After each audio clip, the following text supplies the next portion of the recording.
Well, thank you all for joining us this afternoon. My name is William Luther. I'm the director of the Sound Money Project here at the American Institute for Economic Research. And we're happy to celebrate the release of our new book, The Gold Standard, Retrospect and Prospect. Here we have a panel, so some of the authors of the chapters in the book are with us today. And we're going to talk a bit about their contributions in the book as a whole. And I thought I would start just by saying a bit about how this book came to be. Unfortunately, my colleague Pete Earle, who is a co-editor of this book, is not able to join us today. But the book was, at the outset, his idea. So I am happily taking all of the credit tonight, even though at least some of that should rightfully go to Pete. About a year ago, we were here for our annual meeting at the Sound Money Project. And Pete reminded me that this year would be the 50th anniversary of the Nixon shock, when Nixon severed the connection between the dollar and gold. And Pete suggested that we put together an edited volume to mark this occasion, and assured me that it would not be too much work to do so. Peter, it turns out, is a liar. And fortunately, he's a very good liar, and he convinced me to take on this project, so we have a book today. The title of the book, The Gold Standard, Retrospect and Prospect, suggests, appropriately it turns out, that we're going to be looking backwards and also looking forward. That is, we're going to be looking backwards at how the gold standard functions, and also how well it functions. How did the gold standard function? How does a commodity money work? Well, in brief, it relies on the decentralized actions of miners and minters. When the purchasing power of gold rises, perhaps due to an increase in the demand for hold money, this gives miners an incentive to dig a little deeper, to explore some new ground that perhaps wasn't worth mining before. And in doing so, they bring more gold to the mint, increasing the supply of money and pushing that purchasing power back down. Now, that's why on the gold standard, the price level was very predictable over long periods of time. It was a built-in automatic mechanism that governed the supply of money.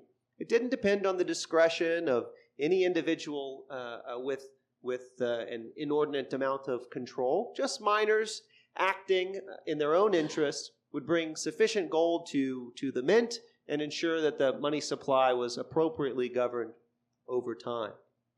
So we have a chapter in the book, one of the early chapters that Pete and I write, on explaining this mechanism in a bit more detail, how it is that this gold standard governed the supply of money, and what consequences we should expect that to have. We also ask, how well did the gold standard work? Right? That is, we might imagine a gold standard working very well in theory and not very well in practice.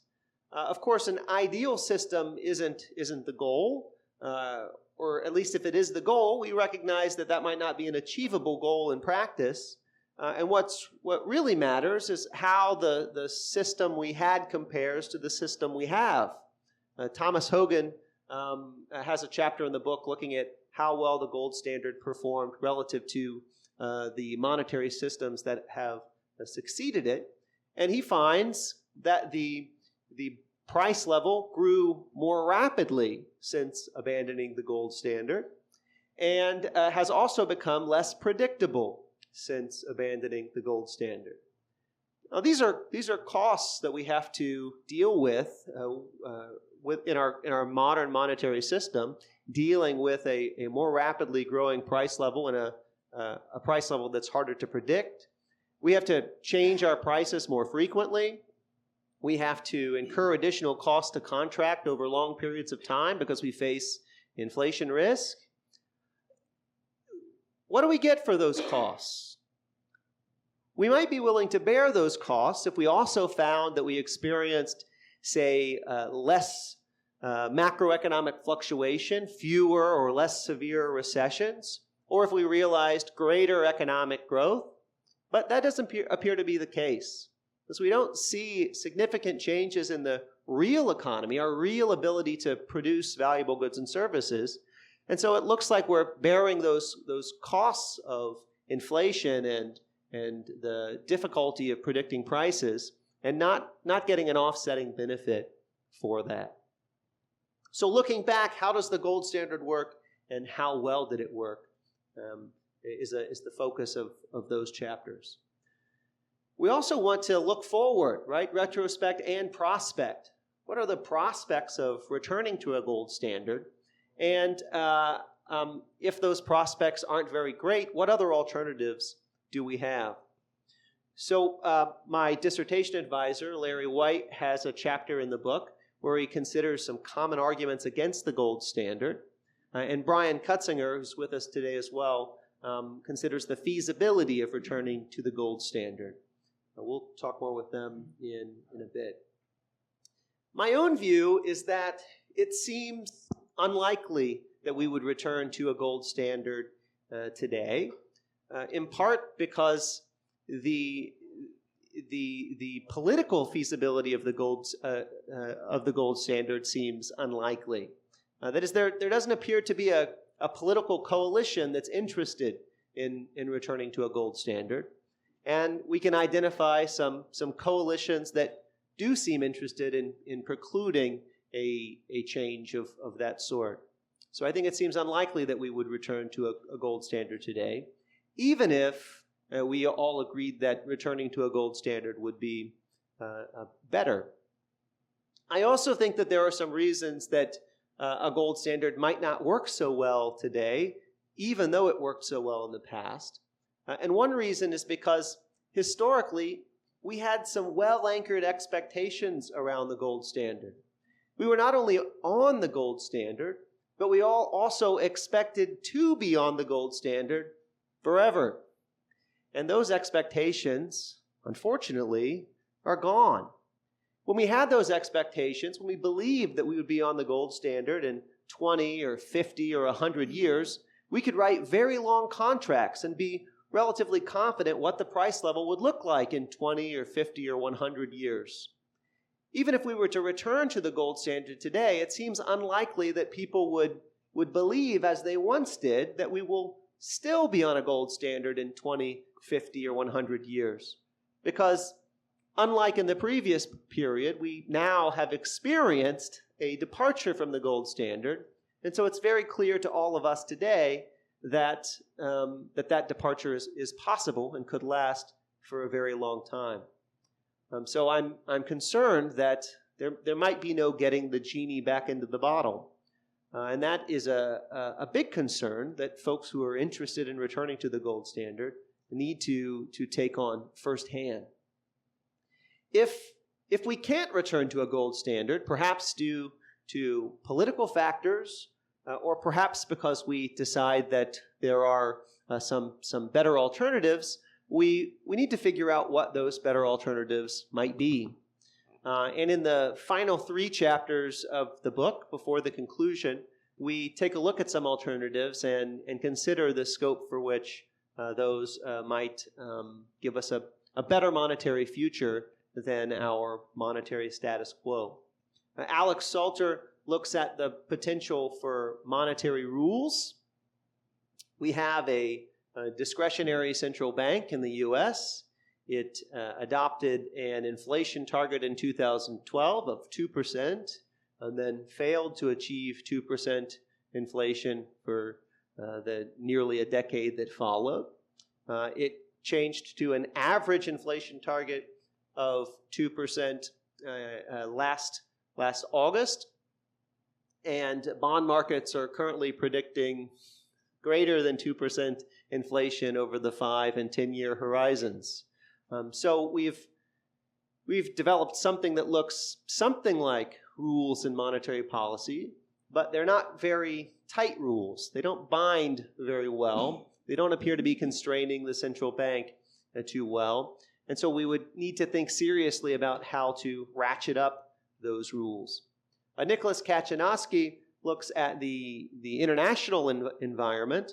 Another property of the gold standard that perhaps we forget today is that it was a fixed exchange rate regime, which reduced the exchange rate risk between countries. And if you have less exchange rate risk, you have more potential gains from trade, and so you realize more trade and you realize more gains from trade accordingly. And so Kaczynowski looks at in the international context and considers systems of currency boards and dollarization, which would perhaps be a better alternative in countries that don't produce very good domestic monies. He's Argentine, so you can see his concerns with discretionary monetary policy. And then finally, in the last chapter, I take a look at cryptocurrencies like Bitcoin and see what their scope for improving on the monetary status quo is. At the moment, cryptocurrencies like Bitcoin aren't very well suited to replace our current monies, whereas the gold standard had a fluctuating supply of money to accommodate changes in demand. The cryptocurrencies like Bitcoin have a very rigid, fixed supply of money that results in a very volatile purchasing power. And so those tend to be less suitable than perhaps we would like. So we need to do some work there as well with those private alternatives if we're hoping for a better alternative there. It's difficult to write a book on the gold standard. It's difficult because critics of the gold standard, they often put forward arguments that aren't very good. And we want to make sure that we're taking on the best versions of those arguments in our response. But we also recognize that proponents of the gold standard oftentimes will not make the best arguments for the gold standard. They will argue that the gold standard was a fixed supply of money, when in fact one of the virtues of the gold standard was that the supply fluctuated to accommodate changes in demand and thereby make the purchasing power very stable over long periods of time. They don't appreciate some of the problems with the gold standard, that there were resource costs, that the adjustment period was oftentimes very long. And they'll have a tendency to dismiss these problems out of hand rather than doing what we think they should do, which is to consider the extent to which these costs compare to the alternatives under our own regime. An ideal system is nice in theory, but in practice is unavailable. The least bad system is also the best system. And so arguing that a gold standard is the least bad system is perhaps a more effective way of arguing that it's the best system. So we have these competing goals in our book. On the one hand, we want to fix some of the errors that critics of the gold standard have made over the years. And on the other hand, we want to raise the level of discourse among those who are proponents of the gold standard, in part to elicit better arguments from those who aren't so keen on our historical monetary system. So I hope you all enjoy the book. We're certainly happy with the end product and look forward to the conversations that we'll have both with you and with others as we discuss this book over the next few months. And with that, I'll pose some questions to some of our authors, and then I'll open the discussion to all of you, and we can have an open Q&A session. So I want to start with Larry. So Larry, of course, this is the 50-year anniversary of the Nixon shock, and you had a piece recently explaining what went wrong with Bretton Woods. Perhaps you can tell us a bit about that, why the Bretton Woods system failed, and in fact why it was, in some sense, designed to fail. Yes, I think this question's been directed at me because I'm the only one on the panel who was alive in 1971. I wasn't very old, but still.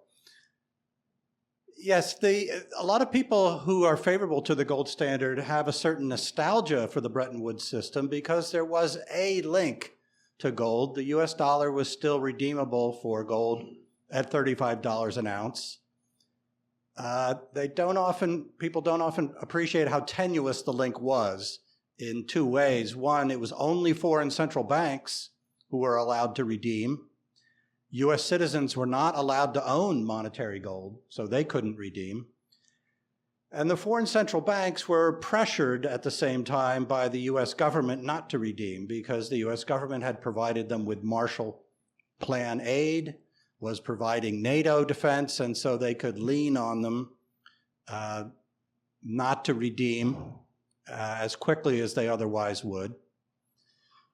But the problem with the Bretton Woods system is that, as our friends in the cryptocurrency community like to say, it had a single point of failure. It was not a decentralized system. All the weight of maintaining the link to gold was on the United States government. And the United States government had what one finance minister of France called an exorbitant privilege, which was the rest of the world, the other central banks, held US dollars, not gold, held US dollars as their reserves. So they pegged to the US dollar, and only the US dollar directly pegged to gold. And that meant that the US government could print dollars, essentially, buy goods and services from the rest of the world, and not have to give anything up. So the foreign central banks would absorb those dollars up to a point. And so it was like a free lunch at the expense of the rest of the world. But notice that I said up to a point. So early in the Bretton Woods era, the European central banks wanted to get more dollars because they were building up their dollar reserves so that they could keep their own currencies pegged to the dollar. But the US was issuing more and more dollars, taking advantage of its exorbitant privilege, and also taking advantage of the opportunity to run Keynesian economic policies. So if you look at the so-called Phillips Curve, the relationship between the inflation rate and the unemployment rate, everybody believed in the early 60s that you could have a reduction in unemployment if you would just crank the inflation rate up by a percentage point or two. And that seemed to be the case. And so throughout the 60s, the US inflation rate is rising and the unemployment rate is falling. So that's one of the motivations behind an expansionary monetary policy.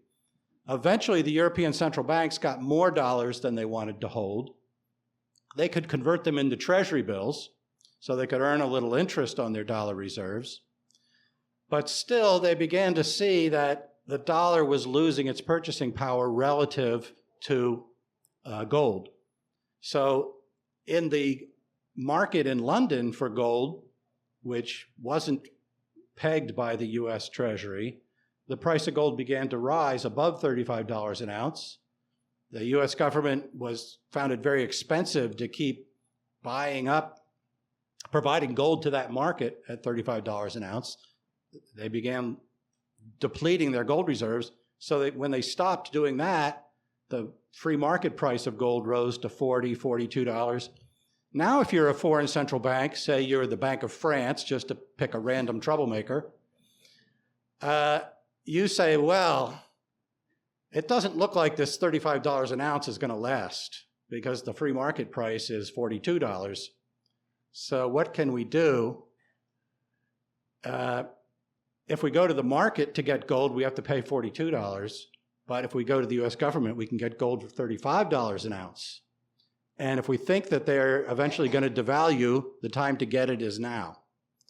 And so foreign central banks led by France, and when the US said, well, wait, we'll kick you out of NATO if you insist on taking the gold, France said, yeah, we'll take the gold, kick us out of NATO. The US Treasury began losing gold because, in a sense, Bretton Woods depended on them ignoring what was in their own interest, not taking advantage of this exorbitant privilege. They did take advantage of it, and when it came to push shove, is that the expression? When it came time to choose between maintaining $35 an ounce or shutting the gold window, Lyndon Johnson had made some of the first restrictions on allowing convertibility, but finally in 1971, Richard Nixon said, let's see, if I'm not going to shut the gold window, I need to run a really tight monetary policy. I need to tighten money growth. But at the same time, we now know, because he had a tape machine running, he was telling the head of the Federal Reserve System, Arthur Burns, Arthur, I'm running for re-election next year. I want you to gun the money supply. But fortunately, in the US, we have an independent central bank. So Arthur Burns responded to Nixon, yes, sir, Mr. President. Nixon wanted to be re-elected. He did not want tight money. He understood the theory according to which he had a better chance of getting re-elected if he had loose money. And so he shut the gold window. So the system was not compatible with the incentives of a US government run by a Democratic president or by a Republican president. And those were the only two options we had. So eventually it had to close because of that kind of inner contradiction, that incompatibility with the interest of the United States government. There were other symptoms of trouble, but that I think is the main one, and that's the one that explains the closure of the gold window 50 years ago. So one very popular argument against the gold standard is that there is a high resource cost. This was the argument famously put forward by Milton Friedman, who pointed out that under a gold standard, we would have to dig the gold out of the ground and then bury it again in the vaults of our bank. Brian, in your chapter, you point out that actually the resource cost of gold has been higher since we left the gold standard. Maybe you can tell us a bit about that. Definitely. So if we go look at the behavior of the purchasing power of gold, or the price of gold since closing the gold window, we see that the real price of gold today is higher than it was at the time that the link between gold and the dollar, as Larry described, was severed. And if we look at what both governments and private entities have been doing over this time period, they continue to purchase large amounts of monetary gold. That qualifier is very important. We're not just saying here that these governments or individuals are purchasing gold jewelry. These are people buying gold in monetary form, typically in bullion. The United States continues to import or to purchase large amounts of monetary gold, as do the other countries that I consider in my chapter, which make up together about 80% of gross world product. So one way to think about this is that by severing the link between gold, as tenuous as it was, essentially people became more concerned about inflation, and so demand for monetary gold increased to essentially act as a hedge against inflation. So the question then is, well, how would restoring a gold standard today affect that purchasing power of gold? Now, it's a difficult question to answer because we're not on any sort of system today that gives us a sense of what the demand for monetary gold is, particularly among those who are hedging. Did some research on this and couldn't find any conclusive answers. But it's not unreasonable to think that if the purchasing power of gold is higher today than it was when gold played a part in the international monetary system, that it's not entirely unreasonable to think that what might happen if we were to go back to a gold standard is that actually the demand for monetary gold might fall somewhat, in part because, as we'll notice, there is this track record of price stability under a gold standard, which means that you might not want to hold or need to hold as much gold as a hedge against inflation. So somewhat paradoxically, because of the current regime's inability to not create inflation, it in essence is incurring even larger resource costs than it was prior to the abandonment of the gold standard. So Thomas, in your chapter, you take a look at the historical record and you compare the gold standard, the market-based gold standard, to the central bank managed gold standard that lasted from when the Fed was created in 1914 to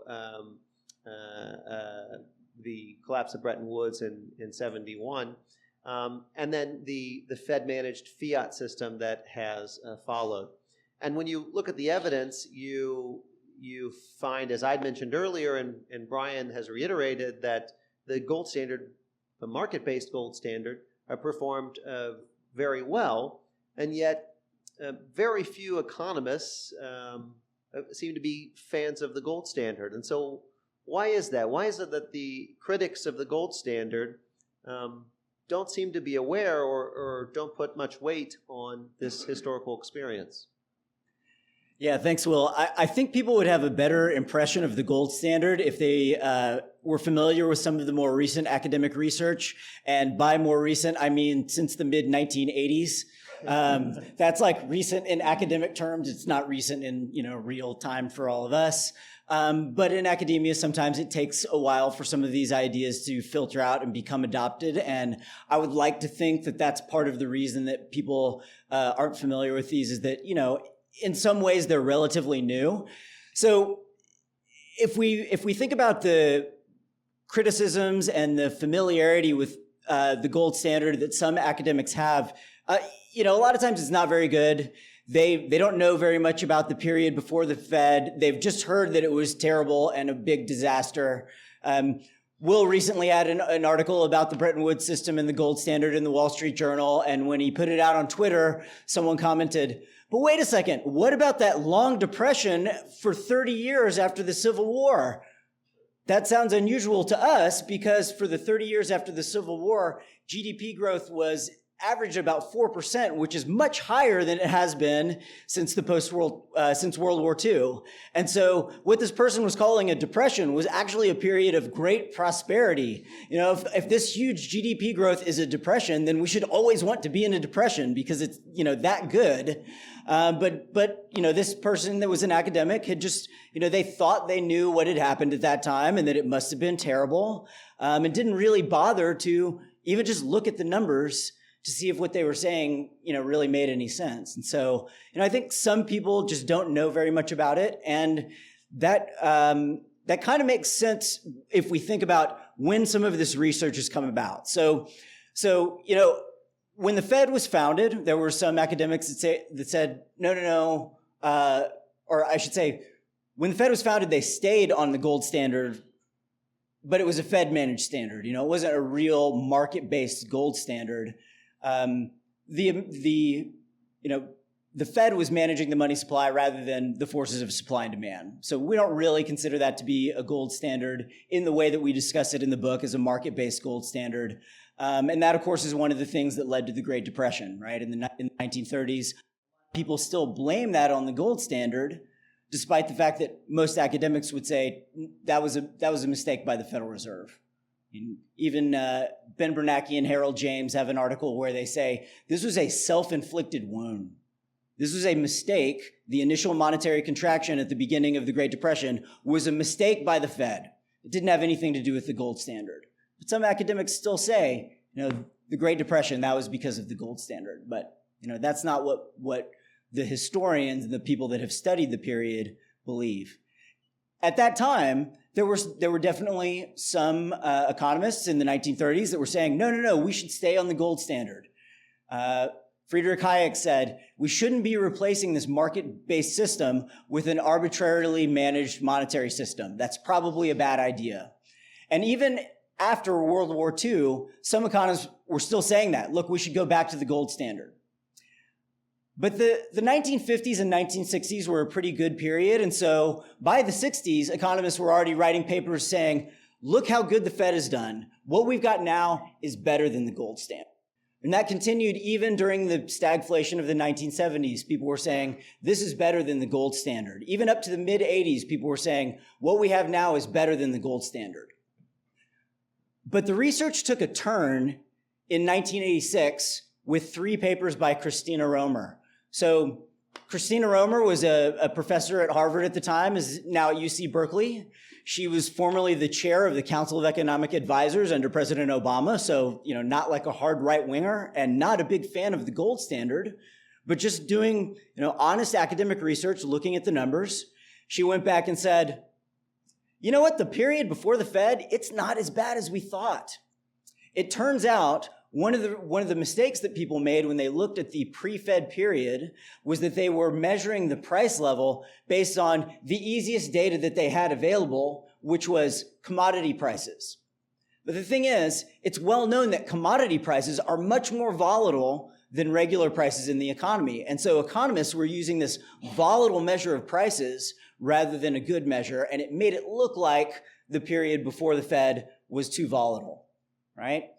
That same problem applied to GDP growth, because the way that we calculate real GDP growth is we take the nominal number that we see in the real world and we subtract out inflation. So if you're using a measure of inflation that's too volatile, that's going to make it look like real GDP was volatile as well. And so going back and looking at the numbers, she found that, you know what, adjusting and using a more reasonable measure of prices, you know, the period before the Fed doesn't look so bad. Actually looks pretty similar to what we've seen since the Fed. And so she wrote 3 papers that appeared in the American Economic Review, the Journal of Political Economy, the Journal of Economic History. That's 2 of the top journals in economics and the top journal in the field of economic history that discussed why the period before the Fed was not as bad as people thought, and put forth some new measures of inflation, GDP growth, and unemployment that were all more stable than the ones that people had previously been using. And so since that change in the 1980s, there's been a series of other papers that have tried to improve on Romer's data, provide better statistics that have a more widely measure the price level, and better economic data on real GDP and unemployment. And those measures mostly find that the gold standard did as well in a lot of ways, in some ways better than what we had during the Fed. As Will mentioned, we have some things that were better under the gold standard, not as good under the Fed. We have a lot of inflation. We have a less predictable price level. Prices are a little bit more stable, but only really in the last few decades.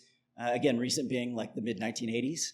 And the same thing with GDP growth, that it was higher under a gold standard, but a little bit more stable now in the last few decades. And so I think a lot of economists that are familiar with these revisions in the more recent articles on economic history have a better understanding of why the gold standard was not as bad as a lot of people are claiming. And I think if people were more familiar with that literature, they would have a better and more balanced view of the gold standard relative to the performance under the Federal Reserve. So if we're thinking about our prospects of going back to the gold standard, the first question we need to ask is the question that you address in your paper, Brian, which is this even feasible? Do we have enough gold to go back on a gold standard? So in a sense, it's kind of a funny question, because there is always enough gold to go back onto a gold standard. It just depends on what your redemption price is going to be. So the challenge really boils down to what should the definition of the dollar be? So one example here would be that under the classical gold standard before the Fed, the dollar was defined as 0.04838 ounces of gold, and that had an official price of $20.67. So the question now would be, what would be the appropriate definition of the dollar if we were to restore the gold standard? And this is not an arbitrary question. If we set it too high, what ends up happening is that gold will flow into the United States. This will cause prices to rise. It will generate inflation. If you guys have been following the news recently, you've probably seen that even the somewhat mild inflation, or comparatively mild inflation that we've had, has created lots of partisan talking points and whatnot. So it seems that we would want to avoid inflation that is otherwise unnecessary, as it might create political backlash against restoring some type of system. Perhaps even more problematically would be to set the price too low. Gold would flow out of our country into other countries, and that could result in a potentially painful deflation that could cause people in contracts to default on those contracts. It might cause banks then to fail, and that could lead to a whole host of economic problems as well, which again would threaten to undermine the sustainability of restoring that sort of system. So at least in theory, the price that you would want to set for gold would be the one that's capable of supporting the existing price level of those countries that are considered in my study. So in the case of the United States, that would be setting the official price of gold is around just under $1,800, which is what I think gold closed at yesterday. And if you did something like that, you would hopefully get pretty close to what the appropriate parity would be, such that you wouldn't have large flows of gold out of the United States or large flows of gold into the United States. And this would hold for other countries that you're looking at for going on the gold standard as well. So now that you have a measure, as I said in my earlier remarks, if we think that moving back to the gold standard might increase the demand for monetary gold in some respects, but decrease it in other respects, then the current market price of gold might be the appropriate upper bound on what we think the price of gold might be following the restoration of going back on a gold standard. So if we start with that, that's the first thing that we need to answer if we're going to try to estimate how much gold we would require. The other question is, what should the appropriate reserve ratio be? In other words, how much gold should banks hold in reserve relative to the liabilities that they issue, their checking account deposits, their time deposits, their saving deposits. In the chapter, I consider a range of reserve ratios from 0.5% and all the way up to 10%. I think if we look historically in Larry's work, one of the probably best functioning free banking systems on a gold standard was that in Scotland in the 17th century. They have a reserve ratio of about 2%. I think it's reasonable to think that today our inventory management systems are probably even better than they were in 17th century Scotland, which seems likely that 2% reserve ratio is an upper bound on what would be necessary to have a credible gold standard. So once you answer those two questions, and I do this for all the countries in the study, not just the United States, once you do that, you're now in a position to estimate how much gold would it take, and you need to compare that to, of course, to how much gold countries currently own. As I said in my earlier remarks, most of the countries in this study, with the exception of Canada, already own substantial quantities of gold, the United States included. I think it's about 260-ish million troy ounces of gold that the Treasury owns. The real puzzle is why, since we're not on a gold standard, the Treasury owns that much gold, monetary gold in the first place. Why not we sell it and use the money for something else? That's what Canada did.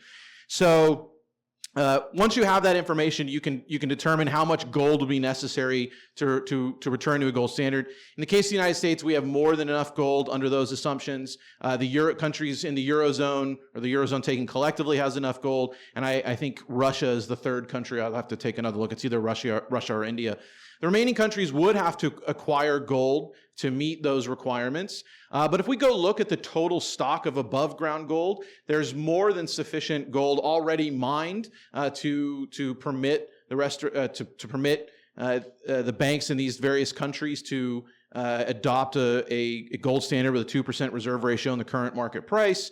And if we think that there might be a fall in the demand to hold gold as an inflation hedge, and if that fall is sufficient to lower the market price of gold, then it becomes the case that they might not even have to, say, convince people who currently have gold in non-monetary form to turn it into a monetary form. So if we look at all the countries in the study combined at a 2% reserve ratio, it would require all of these countries combined to make a one-time outlay of approximately $350 billion. To put that number in context, that is less than 0.5% of world gross output, or gross world output in a given year. So not a particularly large outlay. And we can talk about this more in the Q&A. The larger expense would be acquiring the gold going forward to maintain the gold standard, because in a growing economy, the demand for money is typically increasing. And if we're going to keep the reserve ratio constant, that means that the countries on the gold standard would need to acquire more gold to maintain that constant reserve ratio.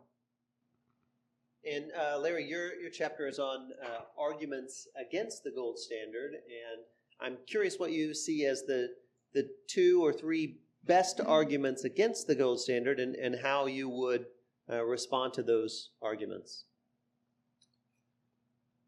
So Thomas mentioned one of the most common among academics, and therefore I think one of the most important. I don't know if best is the right word, because I think it can be answered pretty effectively. But the argument you often hear if you're saying the gold standard was a pretty good system is, no, the gold standard caused the Great Depression. How can you be insensitive to that? And there are kind of three parts to the argument that I'd like to distinguish for the purposes of, pulling the thread to make it unravel. The first part is the assumption that during the Great Depression, the interwar period, the world was on a gold standard. But it was a very different kind of a monetary system than before the First World War.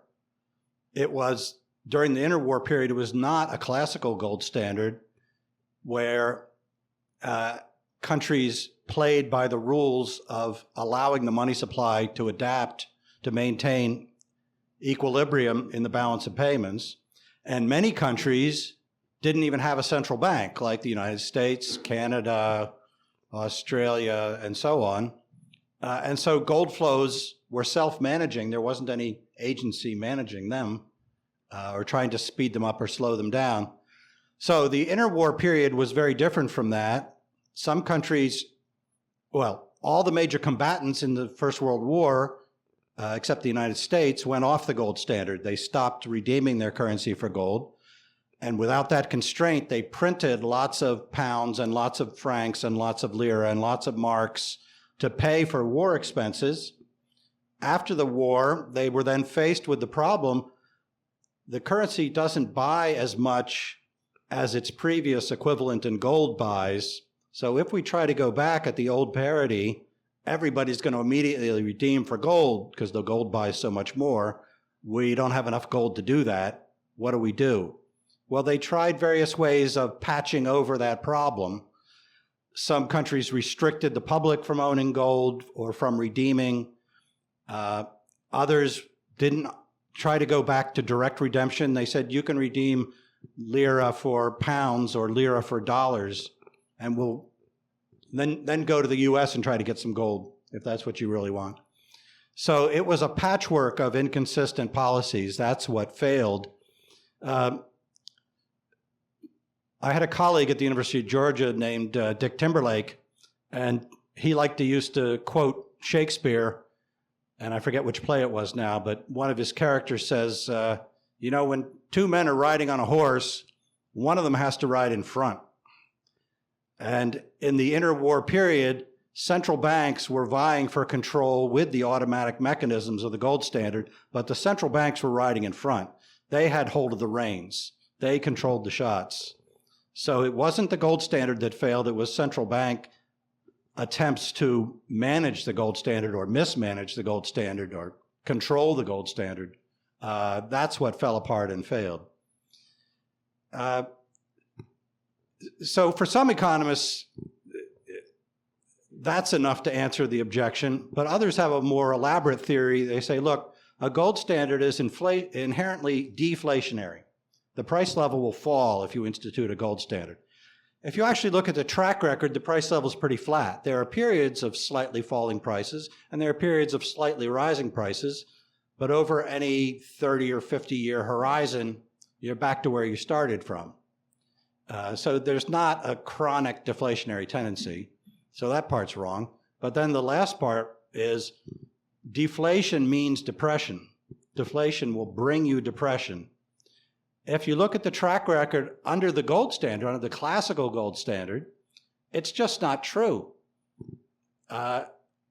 Recessions were not any more common during periods of deflation than under periods of inflation, and vice versa. Deflation was not more commonly associated with depression than it was with economic growth.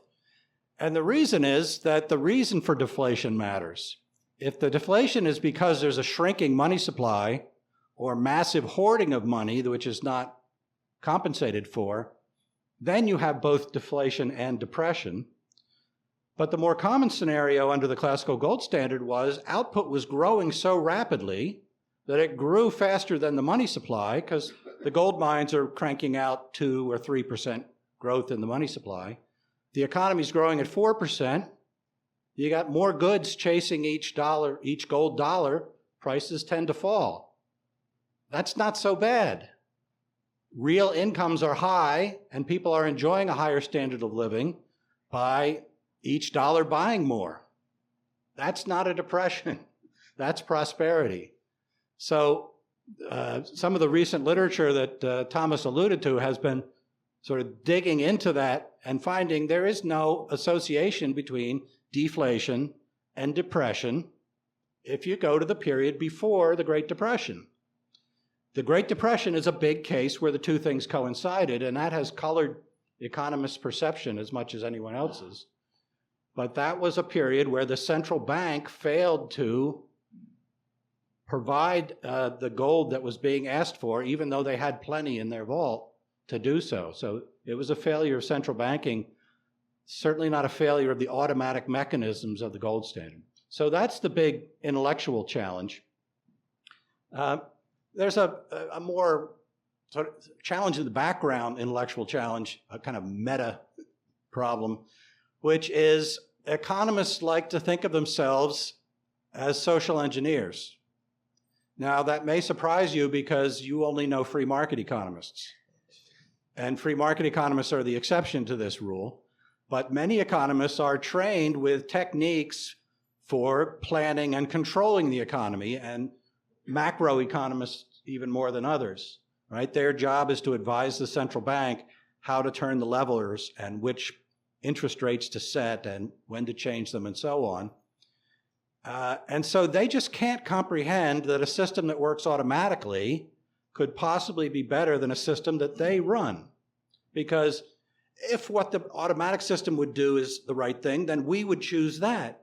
But if the automatic system would choose something that we wouldn't choose, well, then we need to override it. So we have to, rule by experts has to be better than an automatically operating system. And that's a very difficult prejudice to overcome, especially in a profession where my estimate of this is a little outdated because I haven't updated it lately, but something like 80% of the people doing money in macroeconomics are connected one way or another to the Federal Reserve System in the US and to other central banks in other countries. The central banks are the #1 employer of monetary economists. So that's a problem. That's a problem that has to be overcome before we can make political reforms. It's not a problem with the gold standard.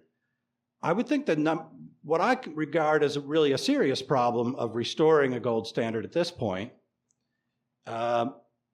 is that to get the advantages of the classical gold standard, it needs to be international. And so it would take not just the US acting unilaterally, but it would take international conferences, and you never know what's going to come out of an international conference. But it would take a lot of consensus to bring about a widespread readoption of the gold standard. Now, there's some cause for optimism because the initial adoption of the gold standard wasn't through an international conference. It was from the US and Great Britain kind of stumbling onto a gold standard and the rest of the world saying, well, they're doing better than we are. Let's copy their monetary system. So there is some chance it could be restored through that kind of gradual, spontaneous way, but somebody has to go first. And getting the United States to go first when the United States adopting a gold standard would mean the US having an exchange rate that fluctuated a lot, much more than it does now, that would be resisted heavily in the US.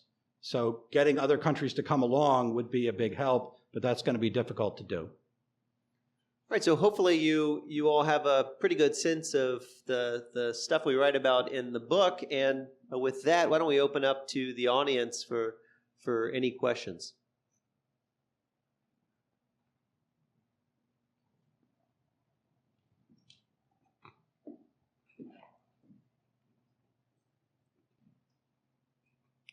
Hi. It seems like one of the problems not discussed yet is the systemic issues related to a central bank. You talked about one with Nixon, being pressured to go off the gold standard because they were using government programs to buy votes. And when you have a central bank that's supplying money for that, it becomes almost impossible to be elected if you don't provide programs like that. So it systemically undermines the political structure if you have a central bank, controlling the money. And I think in the last few years, we've seen that taken even further, where there's trillions of dollars literally, pumped out by the government every year. And I think we're also seeing that there's, criminal activity going on. The money is stolen, or it's used for bribes or blackmail. So again, the central bank is like systemically undermining the proper function of government. Two ways it's acting in a very negative way that a gold standard would prevent. And other things are the central bank actually creates economic instability, right? When they put interest rates down to zero and investors have to flock to stocks or junk bonds to get a return, the price of the stocks and the junk bonds goes up much higher than it should be, and you end up with a crash. Once people put it up too high and they realize that, and they all head for the exits, and then the central bank has to re-liquefy the system and create another speculative bubble. It's an oscillating instability, so they're undermining the system politically and economically. And the other thing that we don't see that much is derivatives, right? When you have floating fiat currencies, companies have to hedge their positions for currency fluctuation, interest rate fluctuations. If a company wants to buy a tool from Europe and they have US dollars, they have to, and they're going to pay euros to buy the tool, they have to get a contract, to hedge them for the 1 year time when they make their budget to make sure they have the right amount of money to do that. And today, the amount of derivatives in the world is like $1 to $2 quadrillion, if you can believe it, $1 to $2 quadrillion. World GDP is 75 trillion a year. So it's like 10 to 20x GDP is leveraged in interest rate and currency derivatives. The central banks are destroying us politically and economically, and a gold standard would prevent that, right? Because they wouldn't be able to just pump out this endless paper money to number one, finance all these schemes, and number two, if everybody was on a gold standard, you don't have to have a currency derivative or an interest rate derivative because you have a stable system. You're going to spend gold to buy your tool in Europe if you're a U.S. company, and you just have your gold. You don't have to get hedge yourself with a currency contract. So I think those are arguments against central banking, which are pretty fundamental, right? We're not talking about inflation rates or economic growth rates. We're talking about literally the destruction of the system. And I think it's almost inevitable, right, when they do that. I mean, if you pump out money, free money, politicians will abuse it in every way. The culture gets corrupted because people no longer have to have a work ethic to survive, and politics is corrupted because everyone's bribed and blackmailed. I don't know. I think that's a much more powerful way to argue than interest rates or economic growth. I think Comments? there's a question over here. Hi. So I was just wondering if what you're advocating for is a gold standard without central banks, then what would fulfill the lender of last resort function that central banks like the Fed were originally designed for? And then also another question was, so part of what I think went wrong with the interwar gold standards was the huge gold sterilization by the US and France. And couldn't that still occur even in the absence of a central bank in what you're calling a market-based gold standard? Right. So, so I think it's, so it may be true politically that people were saying that the reason the Fed was founded was so that we could have a lender of last resort. I'm not sure that actually was the case. We did have a variety of other mechanisms in the pre-Fed period that fulfilled that function potentially better than the way that the Fed did, because obviously during the Great Depression they were supposed to do that and didn't, right? And so that's setting the bar kind of low in a comparative way. But in the pre-Fed system, private actors found a variety of methods to try to create those same things. And so we would have things like a clearinghouse or a group of banks that would get together to lend to each other in times of crisis. We had banks that acted as bankers' banks that would fulfill some of those similar functions. And not just lender of last resort, but also deposit insurance, right? There's a big literature on the way different states and regions had deposit insurance systems that were more successful than what we see, right now with the FDIC. The literature on that, comparing state-level deposit insurance before the FDIC, tends to find that states that had a government program didn't do as well as states that had some kind of private mechanism. And I think basically the same thing is true of clearinghouses and other types of private lenders of last resort, that we had mechanisms to fulfill these functions. And the reason that we got the Fed wasn't because those didn't work. Banks were failing, but for other reasons, that they were hamstrung by regulations that prevented them from branching out. A lot of states had unit bank laws where you could have only one bank, which makes it impossible to diversify. Then whenever you have a crop failure that's going to hit that entire region, all the banks are going to fail at the same time.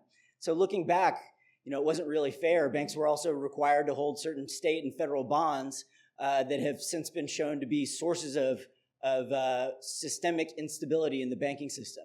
So it seems like banks were failing because of other interferences, not just because they were unstable or didn't have other mechanisms that can be used. And it seems like the Fed's use of the lender of last resort function, has kind of a mixed effectiveness in practice. I think we have time for one more question. I just want to follow up on something you said earlier about deflation. And it was a period when world output was expanding very rapidly. Have we missed something in the past 20, 30 years with China expanding output, satisfying all the markets throughout the world with cheap goods? How come we haven't had deflation in the United States? Well, we've had less inflation than we otherwise would have had.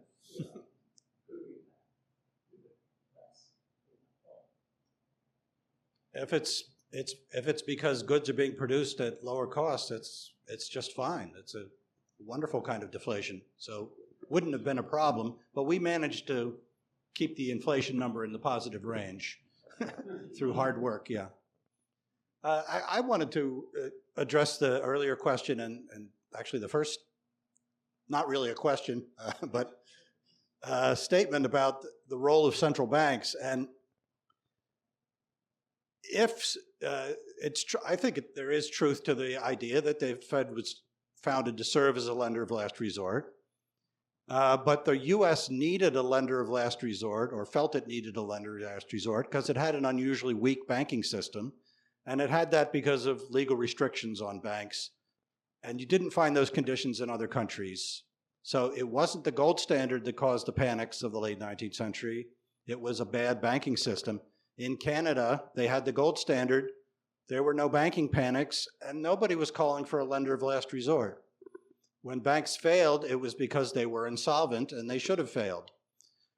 One of the problems created, the biggest problem, I guess, created by a lender of last resort is the moral hazard problem.